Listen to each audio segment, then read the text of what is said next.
Olá, bem-vindos a mais essa nossa conversa. Hoje a gente tem aqui um material, um devocional, de 24 de maio de 2025, da família Fé, Amor e Esperança. O tema é A Voz do Senhor. E a ideia aqui é a gente tentar entender juntos como essa voz é, sabe, descrita ali, como se percebe ela, e a importância que o texto dá para isso. Isso. É um tema profundo, né? E o ponto de partida que o material usa é bem forte. Sim.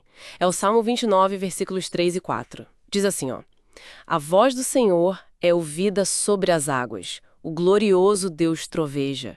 A voz do Senhor é poderosa. A voz do Senhor é cheia de majestade. Olha só. Já de cara a gente nota essa combinação, né? Um poder imenso, majestoso, mas que também é comunicação. Exatamente. É uma dualidade interessante. Ok, então vamos explorar isso um pouquinho. O devocional descreve essa voz não só como poderosa, mas, tipo assim, como a força que criou o universo. Uhum. E vai além, né? O texto diz que essa mesma voz é que impulsiona mudanças, renovações. Chega a falar de novos céus e nova terra. Sugere uma transformação bem radical. Pois é. E o que eu acho bem central na abordagem deles é como exploram as diferentes percepções dessa voz. A ideia ali é que a clareza para ouvir, para entender mesmo, estaria ligada a um nível de intimidade com Deus. Ah, interessante isso. Não é só ouvir um som, então. É conexão. Exato. Não é algo puramente externo, sabe? E para ilustrar, eles usam um exemplo bem marcante, que é o do Monte Sinai, lá em Êxodo 20. Sei. Moisés e o povo. Isso. De um lado, Moisés, que segundo o relato que o texto relembra, falava direto com Deus. Do outro, o povo que, na narrativa ali, ouvia trovões, ficava com medo, preferia a distância. Nossa. É a mesma manifestação divina, percebe? Mas as experiências são completamente opostas. E o material sugere que essa diferença toda vem da proximidade, da disposição de cada um. Puxa, e essa ideia do contraste na percepção é algo que realmente chama atenção, né? Não é só ouvir um pouco diferente.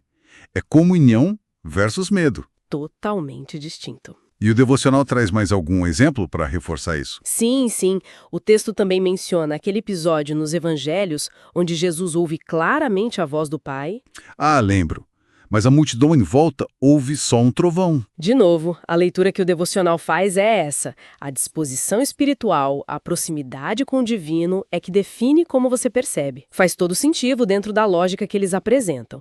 E essa diferença de percepção que o material descreve nesses contextos bíblicos não fica só no passado, certo? O texto argumenta que isso é super relevante hoje. Com certeza, o devocional descreve o nosso tempo como, bom, cheio de ruídos, de distrações, o que, claro, dificultaria ouvir essa voz. Sim, o barulho é grande. Pois é, e aí o texto argumenta que é preciso foco, concentração para conseguir discernir essa voz.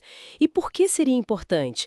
Porque, segundo eles, essa voz traria ordem, direção e transformação. Ordem, direção e transformação são coisas bem buscadas, né? Sem dúvida. E tem até uma menção aos últimos dias, um tempo em que essa voz divina abalaria céus e terra, o que para alguns seria assustador, mas para outros, os que estivessem sintonizados, seria uma direção clara e decisiva. Intenso isso, bastante.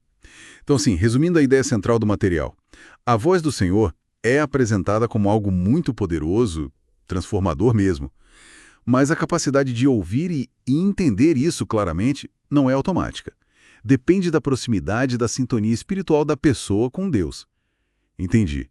Clareza depende de sintonia. Basicamente, sim. E isso, claro, levanta umas questões importantes, né? Que até ecoam umas perguntas de reflexão lá do final do devocional. Tipo, bom, pensando a partir do que a gente leu, como é que se cultiva essa maior sensibilidade para essa voz, sabe, com tanta distração hoje em dia? E de que jeito essa comunicação divina, como descrita aqui, poderia guiar mudanças práticas na vida? Perguntas boas. E talvez a mais desafiadora, qual o nível de preparo que cada um sente que tem para realmente ouvir? E agir, né? Mesmo que a mensagem aponte para mudanças bem profundas. É para pensar mesmo. E para a gente fechar a nossa análise desse material, fica talvez uma provocação final aqui. Manda. O texto pinta essa voz com duas faces, né? A majestade cósmica, o poder criador e, ao mesmo tempo, essa comunicação íntima, pessoal, que depende de proximidade. Na busca individual por sentido, por direção hoje, qual dessas imagens que o devocional traz, a do poder gigante ou a do diálogo próximo, parece que ressoa mais? Ou qual delas a gente mais busca? Fica aí a reflexão.